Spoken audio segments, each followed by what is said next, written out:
अच्छा जी, अब मैं एक ऐसे स्टूडेंट से मिलने जा रहा हूँ जिसने मेरे थ्रू यानी एक्सेस फ्यूचर के थ्रू अप्लाई किया था। वो यहाँ पे है। मैं लोकल कंसल्टेंट से भी था राब्ते में, लेकिन आपको पता है कि वो प्रॉपर गाइड नहीं करते। वो खुद मैट्रिक पास होते हैं, कुछ नहीं करना होता, बस आपको जाना है इनके पास। ये आपकी सारी डॉक्यूमेंटेशन जो भी होती है वो पूरी कंप्लीट करके देते हैं। आप स्टूडेंट को जो है मतलब परेशानी का किसी का किस्म की परेशानी का सामना नहीं करना पड़ता, क्योंकि इन्होंने सारी अपना एक शीट बनाई होती है यूनिवर्सिटीज़ की, जिन की डेडलाइंस होती है। ये आपको प्रॉपर यहाँ आने के बाद भी गाइड करता है। कौन करता है भाई? मेरा नहीं करता, ऐसा कोई करता होगा। मसला ये होता है स्कैमिंग यहाँ पे भी है। लेकिन आप लोग हैं तो कोई टेंशन वाली तो बात ही नहीं है। टेंशन वर्थ इट था जो इतने पैसे दिए। बिल्कुल वर्थ इट था। वीज़ा नहीं लगता तो इसका काफ़ी बैड इम्पैक्ट भी हो सकता है। बिल्कुल। Yes. तो ये चीज़ आप लोगों को काफ़ी जहन में रखनी है।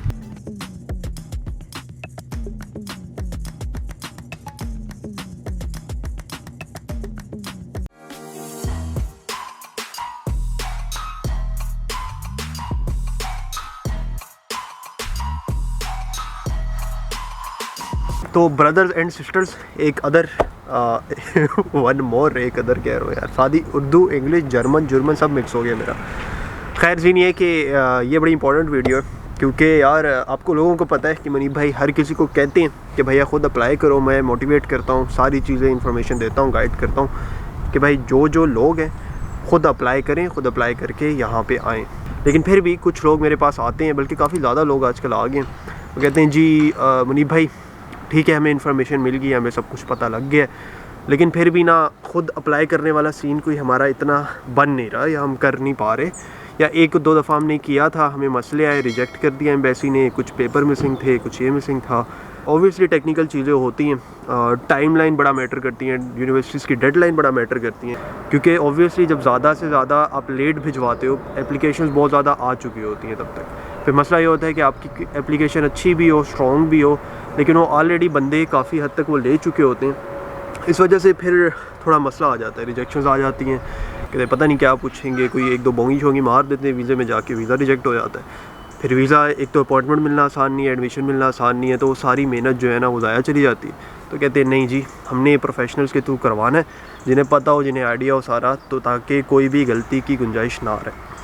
अच्छा जी, अब मैं एक ऐसे स्टूडेंट से मिलने जा रहा हूँ जिसने मेरे थ्रू यानी एक्सेस फ्यूचर के थ्रू अप्लाई किया था। वो यहाँ पे है, उसके टाइमली डॉक्यूमेंटेशन वगैरह रेडी हो गई थी, उसका वीज़ा लग गया, वो यहाँ पे आ गया। यहाँ के ओबियसली कुछ चीज़ों में मुश्किलें होती हैं, वो फिर हम लोग यहाँ पे हैं सारे, तो गाइडेंस हम करते रहते हैं। ठीक है, तो मैं उनसे पूछूँगा कि उसे भी मैंने ये कहा था कि ख़ुद अप्लाई कर ले यार, ठीक है, तेरा GPA ठीक है, हो जाएगा, क्या मुझे पैसे दे रहा था। तो कहते हैं नहीं जी करना है। अब क्यों करना था वो मैं ज़रा डिस्कस करता हूँ उसके साथ जाके कि भाई ज़्यादा पैसा आया था, मतलब बहुत अमीर है तू, क्या चक्कर है तेरा। जी अस्सलाम वालेकुम, welcome to another MR podcast. और आज मेरे साथ है हामिद भाई, और हामिद भाई से पहले हम पूछेंगे थोड़ा सा इंट्रोडक्शन कि हामिद भाई कहाँ से आए, क्या करके आए, और हमें कैसे जानते हैं। मेरा नाम हामिद महमूद है, जैसे कि मुनीब भाई ने बता दिया। मैं पाकिस्तान के सबसे बड़े शहर कराची से बिलोंग करता हूँ। मैं अपनी एजुकेशनल हिस्ट्री के बारे में आपको बताता चलूँ। मैंने जो है अपना बैचलर्स वो मैकेनिकल इंजीनियरिंग में किया था, कराची की सबसे बड़ी university NAD university of engineering and technology. और आई गेस 2017 में मैंने अपना बैचलर्स कंप्लीट किया था। उसके बाद मैंने कुछ अर्से जॉब की थी, और फिर मेरा बाहर जर्मनी से मास्टर्स का प्लान बन रहा था। मैं काफ़ी अर्से से डिफरेंट लोकल कंसल्टेंट्स वगैरह से भी काफ़ी लिंक में था। तो मैं ज़्यादातर लोगों से कहता हूँ कि यार ख़ुद अप्लाई करो। उन्हें मेरा चैनल जो है गाइडेंस भी बेसिकली वही होती है कि जी आप किस तरह अप्लाई करते हो, यहाँ पे आके आप किस तरह सर्वाइवल होता है, प्रोफेशनल के पॉडकास्ट होते हैं।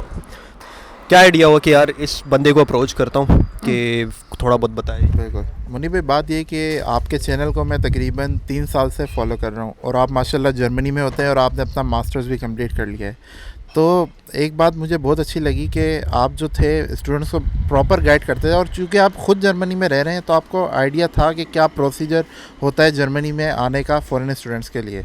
मैं लोकल कंसल्टेंट से भी था राब्ते में, लेकिन आपको पता है कि वो प्रॉपर गाइड नहीं करते। वो ख़ुद मैट्रिक पास होते हैं, तो वो जो स्टूडेंट्स अब्रॉड जाना चाह रहे होते हैं उनको किस तरह वो गाइड कर सकते हैं। तो पहली बात, एक प्रोफेशनल लुक आया आपके काम में, मुझे नज़र आया। और फिर जब मैंने आपसे रब्ता किया, क्योंकि इंसान को बात करके भी दूसरे से पता चल जाता है कि वो उसका क्या कैलिबर है, तो फिर मुझे आप लोगों का काम बहुत अच्छा लगा। दूसरे स्टूडेंट्स की कुछ सक्सेस स्टोरीज़ दिखाई, तो मुझे इनर सेटिस्फेक्शन मिली उससे। और फिर आप लोगों का जिस तरीके से प्रोसीजर है, मतलब आप पूरा मतलब समझ लें आप स्पून फीडिंग कराते हैं। कुछ नहीं करना होता, बस आपको जाना है इनके पास, ये आपकी सारी डॉक्यूमेंटेशन जो भी होती है वो पूरी कंप्लीट करके देते हैं। और इवन सबसे जो मुश्किल मरहला यही होता है डॉक्यूमेंटेशन का। ऐसे नहीं है ख्वारियाँ भी कराई थी, वहाँ से टेस्ट कराओ, वहाँ से टेस्ट कराओ, ख्वारी तो होती है। बिल्कुल जाहिर सी बात है, कुछ पाने के लिए आपको खोना तो पड़ता है। बिल्कुल, अब आपने अगर जाना है रोड जाना है तो जाहिर सी बात है आपको ख्वारियाँ तो झेलनी पड़ती है उसमें। तो वो वाली ख्वारी ना आपको अगली आने वाली ज़िंदगी की काफ़ी ख्वारियों से बचा देती है। मसला ये आने लगा कि यार गाइडेंस मिल जाती है, सब कुछ मिल जाता है, लेकिन अब इतनी कम्प्लेक्स हो चुकी है डॉक्यूमेंटेशंस। मकसद होता है उन्हें समझाना, उन्हें मोटिवेट करना कि आप इस कोर्स में अप्लाई कर रहे हो जिस तरह आपने किया था, तो इस कोर्स में क्या मोटिवेशन होनी चाहिए कि आप अप्लाई करो। तो वो जब मैं बताता हूँ तो खुद ही लोगों को थोड़ा आइडिया हो जाता है। वो एक रफ ड्राफ्ट बना के दे देते हैं, वो हम एडिट कर देते हैं। तो उसमें ये होता है कि लेटर मोटिवेशन बहुत मेन डॉक्यूमेंट है आपका, ठीक है। वो लोग बड़ा लाइट में लेते होंगे, मैंने आपको भी यही कहा था कि बिल्कुल आप ये बहुत मेन डॉक्यूमेंट है। तो इसकी अच्छी तरीके से पूरी कराना। एक और चीज़ जो हामिद भाई से मैं डिस्कस करना चाहूँगा कि जी डेडलाइन कितना कोई इंपॉर्टेंट फैक्टर है। अक्सर लोगों के साल मिस हो जाते हैं, उन्हें पता नहीं होता जी। नया नया ज़ाहिर बात है, आप स्टार्ट करते हो प्रोसेस तो आपको टाइम लगता है समझने में, क्योंकि हमारा इसी ने हम गुजरे हुए थे। तो हामिद भाई को हमने कहा कि ये करो, इस यूनिवर्सिटी की डेडलाइन जा रही है, इसकी आ रही है, डॉक्यूमेंट दस्ती पकड़ाओ, हम दस्ती अप्लाई करें यहाँ से। तो इनका काम जो है वो मुझे काफ़ी प्रोफेशनल लगा। और फिर आप स्टूडेंट को जो है मतलब परेशानी का किसी का किस्म की परेशानी का सामना नहीं करना पड़ता, क्योंकि इन्होंने सारी अपना एक शीट बनाई होती है यूनिवर्सिटीज़ की जिन जिन की डेडलाइंस होती है। तो मतलब समझ लें स्टूडेंट के एंड से उसको कोई फिक्र करने की ज़रूरत ही नहीं है। ये बता देते हैं कि कब आपने कौन सा डॉक्यूमेंट किस टाइम देना है। मिसाल के तौर पर अगर कोई आइल्स करना चाह रहा है, क्योंकि वो तो अब मैंडेटरी है ऑलमोस्ट जर्मनी की तमाम यूनिवर्सिटीज़ के लिए। अभी भी कुछ यूनिवर्सिटीज़ हैं जो आइल्स नहीं मांगती, लेकिन कुछ वीज़ा के इश्यूज आ जाते हैं। यस, तो कॉन्सुलेट ऑफिस और एम्बेसी वाले जो हैं वो पंगा कर देते हैं। तो बेहतर ये है कि आप आइल्स करके आएँ। मुझे पता नहीं था कि किस टाइम आइल्स का एग्ज़ाम दूँ, तो इन लोगों ने मुझे काफ़ी गाइड किया। और फिर मैंने इन टाइम मेरी समझ लो डॉक्यूमेंटेशन रही है, मुझे तो कुछ करना ही नहीं पड़ा। जैसे ये लोग बताते थे वो चीज़ें मैं इनको प्रोवाइड कर देता था। इवन लेटर और मोटिवेशन लिखने की मुझे कोई ज़रूरत नहीं पड़ी। वो सब काम इन्होंने अपना बहुत ही फिट काम किया था इन लोगों ने। और जब ये मुझे चेक करवा देते थे वो मुझे तो जाहिर सी बात है ओके लगना ही था, क्योंकि ये लोग इतने प्रोफेशनल हैं। तो बस ये चीज़ होती है, मेन चीज़ डॉक्यूमेंटेशन है, उसका स्टूडेंट्स ने बहुत ख्याल रखना होता है। जब तक आप उन एक्सपीरियंसेस से नहीं गुजरे होते ना, अक्सर गलती कर लेते हैं। एग्जैक्टली। तो उन गलती से बचने के लिए लोग प्रोफेशनल्स को हायर करते हैं ताकि वो गलती ना हो। मैं ये सीन है, लाइक कंसल्टेंसी को मैं बुरा नहीं कहूँगा, हर चीज़ की कंसल्टेंसी होती है दुनिया में, ठीक है। काम कोई बुरा नहीं होता, किस तरह से कर रहे हो वो चीज़ उसे अच्छा या बुरा बना देती है। तो लोकल कंसल्टेंट से थोड़ा जो मुझे भी स्टूडेंट से भी पता लगता है और जो इतराज़ मिलता है वो ये मिलता है कि यार वो ना ठग लेते हैं, वो ठगते हैं। उन्हें नहीं पता होता कौन सी यूनिवर्सिटी अच्छी है, किसकी रैंक अच्छी है, क्या अच्छा है, कौन सा कोर्स करवाना चाहिए बच्चे को।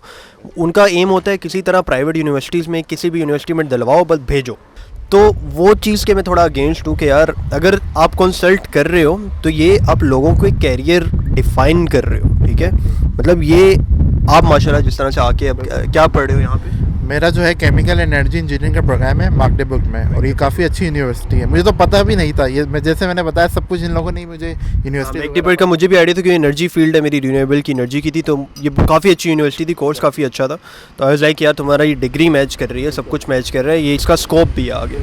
तो ये बातें आपको कोई लोकल वहाँ बैठा नहीं बता सकता, क्योंकि यहाँ पे आगे उसने देखा नहीं होता ना, ये वाला चक्कर होता है। तो ये मुझे चीज़ अच्छी लगी कि यार चलो मैं कोई चीज़ करके किसी को फ़ायदा दे सकता हूँ, तो आई थिंक वो चीज़ करनी चाहिए। खाली गाइडेंस ये था चलो मैं गाइड जितना मर्ज़ी कर दूँ, लेकिन जब लोग कहते थे ना मुनीब भाई नहीं आप केस पकड़ें हमारे बिहाफ पे अप्लाई करें, तो पहले तो टाइम नहीं होता था। वो अल्हम्दुलिल्लाह अब टाइम मैनेजमेंट आ गई है, इसके ज़ाहिर बात 6-7 साल से आ रह रहा हूँ, तो अब लिंक्स भी बन गए हैं अल्हम्दुलिल्लाह। आप लोगों की यार लोगों की इतनी सपोर्ट, जिस तरह आपका इतना प्यार था, लोगों का इतना प्यार मिलता है तो ऑटोमेटिकली ना मोटिवेट होता रहता है बंदा कि यार हाँ अपने भाई हैं यार, सारे अपने भाई वहाँ पे भी बैठे हुए हैं, तो ऑब्वियसली करना चाहिए। अच्छा यहाँ पे एडमिशन तो चलो हो गया, आ गया माशाल्लाह, वीज़ा भी लग गया। वीज़ा में अब इश्यूज़ होते हैं जी, वीज़ा के सवाल कैसे पूछेंगे, क्या करेंगे। उसमें फिर मैंने गाइड किया था हामिद को यार ये ना बोल देना, क्योंकि कुछ लोग जाके वो चवल मार देते हैं बहुत बड़ी, और उससे पूरा साल आया होता है उनका। वो हेल्प आउट किया था जो चीज़ बहुत ज़्यादा, मतलब जैसा आपने बताया था कि आप तुम्हारा एडमिशन लेटर आ गया है, तो इस बात की गारंटी नहीं है कि आपका वीज़ा लग जाना है, क्योंकि इंटरव्यू के प्रोसेस से भी स्टूडेंट को गुजरना पड़ता है। और कई बार दफ़ा तो ऐसा होता है स्टूडेंट को दूसरी दफ़ा भी वो कॉल आउट कर लेते हैं सेकंड इंटरव्यू के लिए, क्योंकि उनको इंटेंशंस पे उनको एतबार नहीं होता स्टूडेंट्स की, घबरा जाते हैं। बिल्कुल घबरा जाते हैं एग्जैक्टली।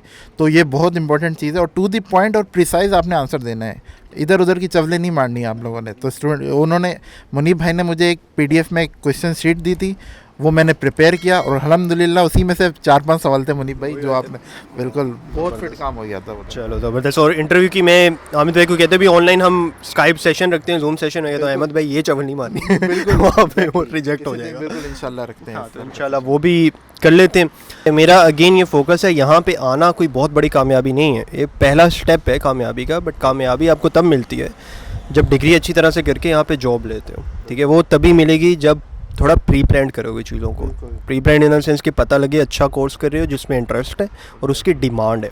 इंटरेस्ट और डिमांड ये दोनों चीज़ें बहुत मैटर करती हैं किसी भी चीज़ में।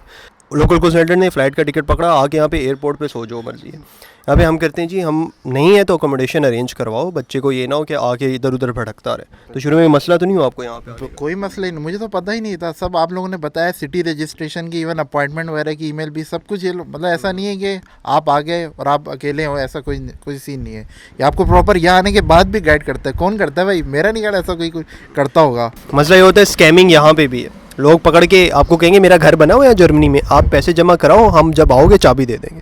वो लोग यहाँ पे पहुँचते हैं, ना घर होता है ना चाबी होती है। अभी रिसेंट मेरे दोस्त के साथ होने लगा था स्कैम, वो बच गया है वो अल्हम्दुलिल्लाह, लेकिन उसके साथ अच्छा स्कैम होने लगा था और 1000 यूरो का नुकसान हो जाता अगर उसका ये स्कैम हो जाता। बहुत कॉमन है, बहुत कॉमन है यार, एग्जैक्टली। ये वाला भी होता है। शुरू में अक्सर जो लोग आते हैं लैंग्वेज का भी बहुत इशू होता है, मतलब कुछ समझ नहीं आ रहा होता, जाहिर सी बात है, नई जुबान होती है, वो कुछ लफ्ज़ समझ नहीं आ रहे होते, और कोई गाइड करने वाले भी जो स्टूडेंट्स आते हैं उनको समझ नहीं आ रहा होता। लेकिन आप लोग हैं तो कोई टेंशन वाली तो बात ही नहीं है।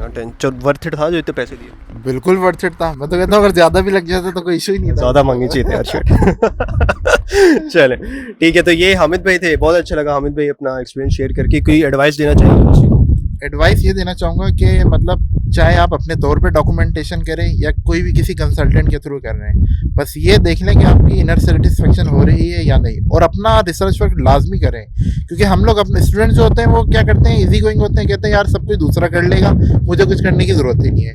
वो आपको चे बना के निकल जाएगा और आपको कुछ पता भी नहीं लगेगा। तो आप लोगों ने प्रोफेशनल जो बंदे हैं जो इस काम के माहिर हैं, उन्हीं को अप्रोच करना है।